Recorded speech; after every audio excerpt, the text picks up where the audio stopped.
आप सभी का स्वागत है चैनल श्रेष्ठ कहानियाँ में। आज हम मुंशी प्रेमचंद जी की एक कहानी सुनेंगे। कहानी का शीर्षक है सभ्यता का रहस्य। आइए सुनते हैं कहानी। यूँ तो मेरी समझ में दुनिया की 1001 बातें नहीं आती। जैसे लोग प्रातःकाल उठते ही बालों पर छुरा क्यों चलाते हैं। क्या आप पुरुषों में भी इतनी नजाकत आ गई है कि बालों का बोझ उनसे नहीं संभलता। एक साथ ही सभी पढ़े लिखे आदमियों की आंखें क्यों इतनी कमज़ोर हो गईं। दिमाग की कमजोरी ही इसका कारण है या कुछ और। लोग किताबों के पीछे क्यों इतने हैरान होते हैं इत्यादि। लेकिन इस समय मुझे इन बातों से मतलब नहीं। मेरे मन में एक नया प्रश्न उठ रहा है कि उसका जवाब मुझे कोई नहीं देता। प्रश्न यह है कि सभ्य कौन है और असभ्य कौन। सभ्यता के लक्षण क्या हैं। सरसरी नज़र से देखिए तो इससे ज़्यादा आसान और कोई सवाल ही ना होगा। बच्चा बच्चा इसका समाधान कर सकता है। लेकिन ज़रा गौर से देखिए तो प्रश्न इतना आसान नहीं जान पड़ता। अगर कोट पतलून पहनना, टाई हैट कॉलर लगाना, मेज पर बैठकर खाना खाना, दिन में 13 बार कोको या चाय पीना और सिगार पीते हुए चलना सभ्यता है, तो उन गोरों को भी सभ्य कहना पड़ेगा जो सड़क पर बैठकर शाम को कभी कभी टहलते नजर आते हैं।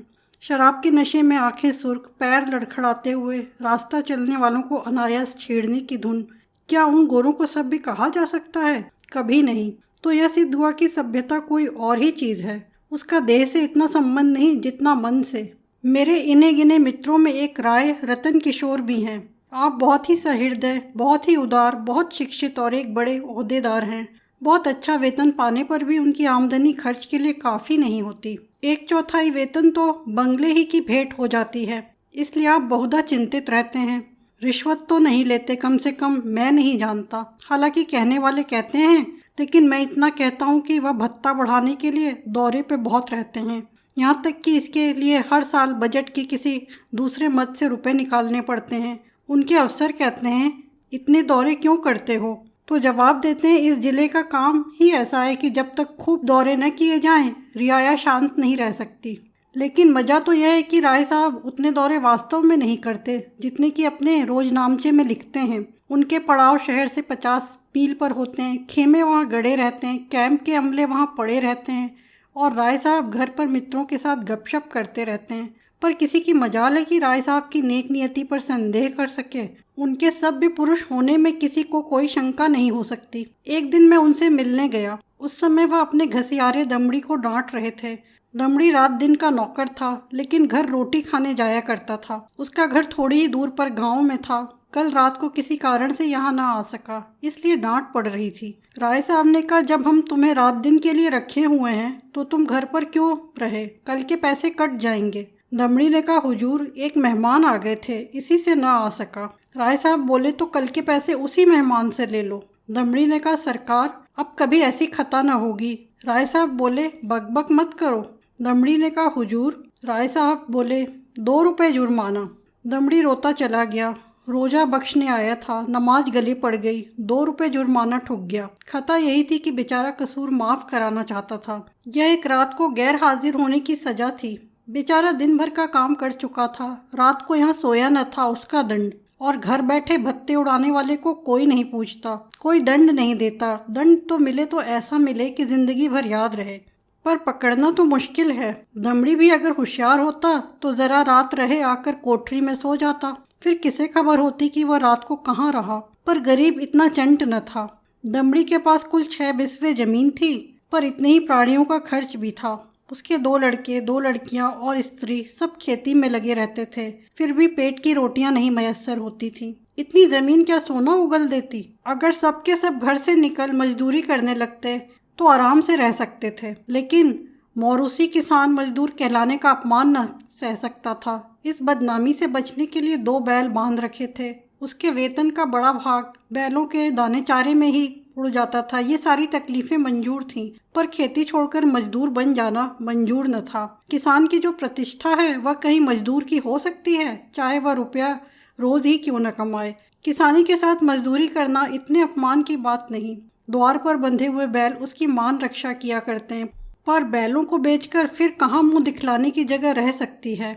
एक दिन राय साहब उसे सर्दी से कांपते देखकर बोले, कपड़े क्यों नहीं बनवाता? कांप क्यों रहा है?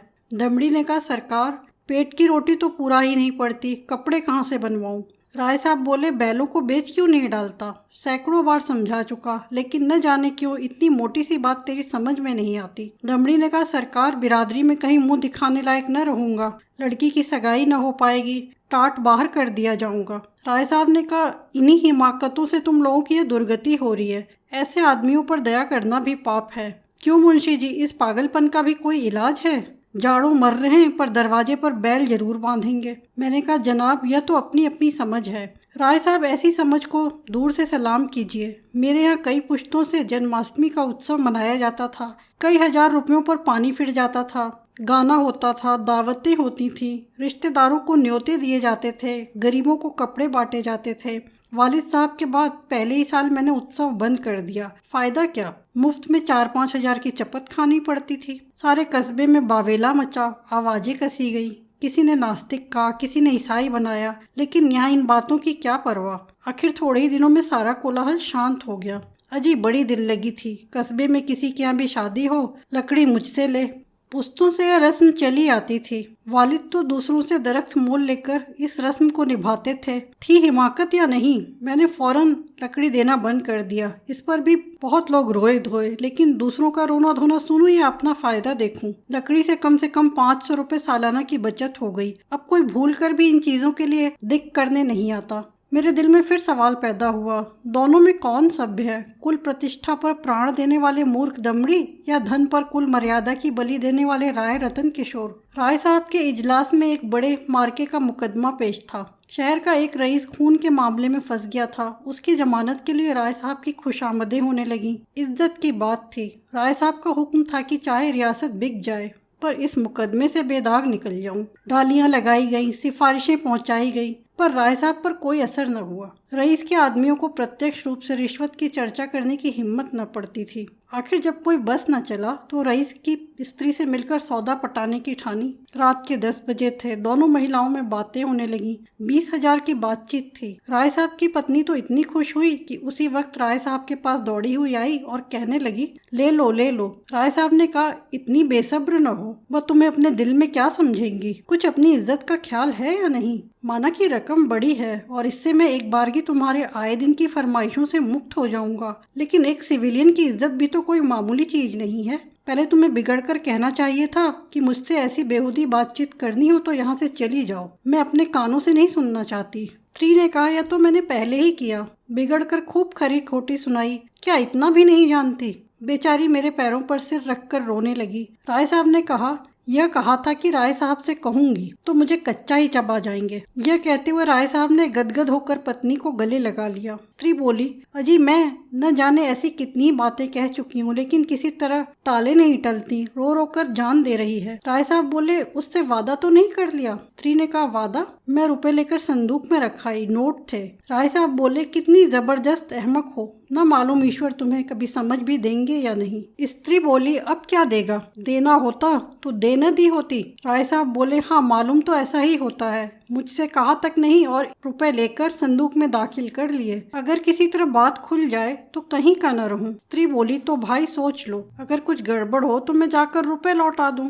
राय साहब बोले, फिर वही हिमाकत। अरे अब तो जो कुछ होना था हो चुका। ईश्वर पर भरोसा करके जमानत लेनी पड़ेगी, लेकिन तुम्हारी हिमाकत में शक नहीं। जानती हो यह सांप के मुंह में उंगली डालना है। यह भी जानती हो कि मुझे ऐसी बातों से कितनी नफरत है, फिर भी बेसब्र हो जाती हो। अब की बार तुम्हारी हिमाकत से मेरा व्रत टूट रहा है। मैंने दिल में ठान लिया था कि अब इस मामले में हाथ न डालूंगा, लेकिन तुम्हारी हिमाकत के मारे जब मेरी कुछ चलने भी पाए। स्त्री बोली, मैं जाकर लौटाए देती हूँ। राय साहब बोले, और मैं जाकर जहर खाए लेता हूँ। इधर तो स्त्री पुरुष में यह अभिनय हो रहा था, उधर दमड़ी उसी वक्त अपने गाँव के मुखिया के खेत में ज्वार काट रहा था। आज वह रात भर की छुट्टी लेकर घर गया था। बैलों के लिए चारे का एक तिनका भी नहीं है। अभी वेतन मिलने में कई दिन की देर थी, मोल न ले सकता था। घर वालों ने दिन को कुछ घास छीलकर खिलाई तो थी, लेकिन ऊँट के मुंह में जीरा। उतनी घास से क्या हो सकता था? दोनों बैल भूखे पड़े थे। दमड़ी को देखते ही दोनों पूंछें खड़ी करके हुंकारने लगे। जब वह पास गया तो दोनों उसकी हथेलियां चाटने लगे। बेचारा दमड़ी मन मसोस कर रह गया। सोचा, इस वक्त तो कुछ हो ही नहीं सकता, सवेरे किसी से कुछ उधार लेकर चारा लाऊंगा। लेकिन जब 11 बजे रात उसकी आंखें खुली तो देखा दोनों बैल अभी तक नाद पर खड़े हैं। चांदनी रात थी। दमड़ी को जान पड़ा कि दोनों उसकी ओर अब उपेक्षा और याचना की दृष्टि से देख रहे हैं। उनकी क्षुधा वेदना देखकर उसकी आंखें सजल हो आईं। किसान को अपने बैल अपने लड़कों की तरह प्यारे होते हैं। वह उन्हें पशु नहीं, अपना मित्र और सहायक समझता। बैलों को भूखे खड़े देखकर नींद आंखों से भाग गई। कुछ सोचता हुआ उठा, हंसियां निकाली और चारे की फिक्र में चला गया। गांव के बाहर बाजरे और ज्वार के खेत खड़े थे। दमड़ी के हाथ कांपने लगे, लेकिन बैलों की याद ने उसे उत्तेजित कर दिया।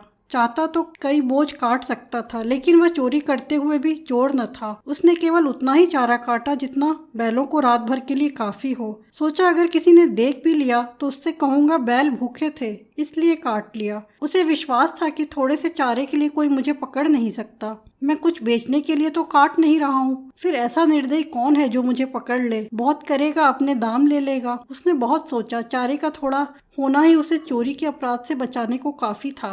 चोर उतना काटता जितना उससे उठ सकता। उसे किसी के फायदे और नुकसान से क्या मतलब। गांव के लोग दमड़ी को चारा लिए जाते देखकर बिगड़ते जरूर, पर कोई चोरी के इल्जाम में न फंसाता। लेकिन संयोग से हल्के के थाने का सिपाही उधर जा निकला। वह पड़ोस के एक बनिए के यहाँ जुआ होने की खबर पाकर कुछ ऐंठने की टोह में आया था। दमड़ी को चारा सिर पर उठाते देख तो संदेह हुआ, इतनी रात गए कौन चारा काटता है? हो न हो कोई चोरी से काट रहा है। डांट कर बोला, कौन चारा लिए जाता है? खड़ा रहे। दमड़ी ने चौंक कर पीछे देखा तो पुलिस का सिपाही। हाथ पांव फूल गए। कांपते हुए बोला, हुजूर थोड़ा ही सा काटा है, देख लीजिए। सिपाही बोला, थोड़ा काटा हो या बहुत, है तो चोरी। खेत किसका है? दमड़ी ने कहा, बलदेव महतो का। सिपाही ने समझा था शिकार फंसा, इससे कुछ ऐंठेगा, लेकिन वहाँ क्या रखा था? पकड़कर गांव में लाया और जब वहाँ भी कुछ हत्थे चढ़ता न दिखाई दिया तो थाने ले गया। थानेदार ने चालान कर दिया। मुकदमा राय साहब ही के इजलास में पेश किया। राय साहब ने दमड़ी को फंसे हुए देखा तो हमदर्दी के बदले कठोरता से काम लिया।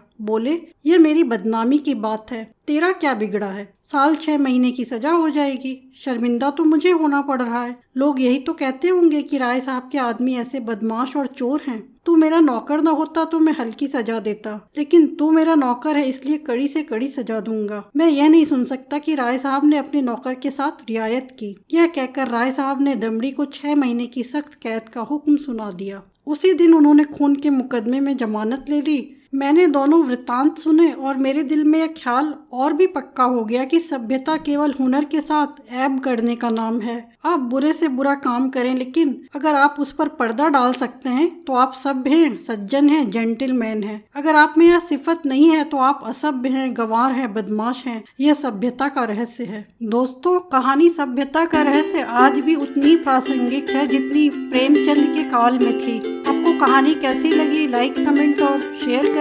और यदि आप चैनल पर नए हैं तो चैनल श्रेष्ठ कहानियाँ को सब्सक्राइब करें। मिलते हैं फिर एक और नई कहानी में। धन्यवाद।